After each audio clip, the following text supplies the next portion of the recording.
ಈ ಒಂದು heart attack ಪ್ರತಿಯೊಬ್ಬರಿಗೂ ಬೇಕಿತ್ತು. ಮುಂಚೆ ಯಾರು ತಲೆಗೆಡಿಸ್ಕೊಳ್ತಾ ಇರಲಿಲ್ಲ, ಎಲ್ಲೋ ಒಂದು ಅಪರೂಪ ಯಾರೋ ವಯಸ್ಸಾದ್ರೆ ಹಾರ್ಟ್ ಅಟ್ಯಾಕ್ ಸತ್ತ ಉಂಟು. ಇವತ್ತು ಪ್ರತಿಯೊಬ್ಬರಿಗೂ ಬೇಕು. ಯಾಕೆ ಪ್ರತಿಯೊಬ್ಬರಿಗೂ ಅವಶ್ಯಕತೆ ಇದೆ ಅಂತ ನೋಡೋದಾದ್ರೆ, ಮೊದಲನೇ this is the leading number 1 cause of death. ಮುಂಚೆ ಎಲ್ಲ ಬೇರೆ ಸ್ಟ್ರೋಕ್ ಇತ್ತು, ಆಕ್ಸಿಡೆಂಟ್ ಆಗಿ ಸಾಯ್ತಾ ಇತ್ತು, ಲಿವರ್ ಡಿಸೀಸಸ್ ಇತ್ತು, ಕ್ಯಾನ್ಸರ್ ಇತ್ತು. ನೋಡಿ ಎಲ್ಲದನ್ನು ಓವರ್ಟೇಕ್ ಮಾಡಿದ್ರು. ಕ್ಯಾನ್ಸರ್ ಗಿಂತ ಜಾಸ್ತಿ ಹೃದಯಾಘಾತ ಆಗುತ್ತೆ. So this is leading cause of number 1 cause of death. ಹಾಗಾಗಿ ಪ್ರತಿಯೊಬ್ಬರು ಕೂಡ ಇವತ್ತು ಹಾರ್ಟ್ ಅಟ್ಯಾಕ್ ಬಗ್ಗೆ ತಿಳ್ಕೊಬೇಕು. ಒಂದು ಕಾರಣ. ಎರಡನೇ ಕಾರಣ ಏನಂತಂದ್ರೆ ಚಿಕ್ಕ ಚಿಕ್ಕ ವಯಸ್ಸು, 30 ವರ್ಷ 20 ವರ್ಷ, ಹೆಂಗೆ age group, productive age group ನಲ್ಲಿ ಈ ಒಂದು ಏಜ್ ಗ್ರೂಪ್ ನಲ್ಲಿ ನಾವು ಹೃದಯಾಘಾತ ನೋಡ್ತೀವಿ. ಅದಕ್ಕೋಸ್ಕರ ಭಯ ಜಾಸ್ತಿ.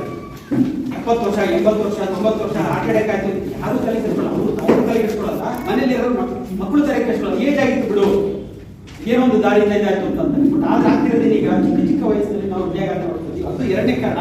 ನಾವು ಹಾರ್ಟ್ ಅಟ್ಯಾಕ್ ಬಗ್ಗೆ ಅಷ್ಟು ತಲೆ ಕೆಡಿಸ್ಬಿಡ್ತೀವಿ, ಜನ ತಲೆ ಕೆಡಿಸ್ಬಿಡ್ತೀವಿ. ಮೂರನೇದು ಇಸ್ ರ್ಯಾಪಿಡ್ಲಿ ಇನ್ಕ್ರೀಸಿಂಗ್. ಪಾಸ್ಟ್ ನಿಮಗೆ ಗೊತ್ತಿದ್ದಾಗ 3-4 ಇಯರ್ಸ್ ಅಲ್ಲಿ 300 to 400% ಇನ್ಕ್ರೀಸ್ ಆಗಿದೆ. ಮುಂಚೆ ಎಷ್ಟಿತ್ತಲ್ಲ ಅಂದ್ರೆ 400% ಜಾಸ್ತಿ ಆಗಿದೆ. ಇದೊಂದು 3-4 ವರ್ಷಗಳಾಗಿರ್ತಕ್ಕಂಥದ್ದು.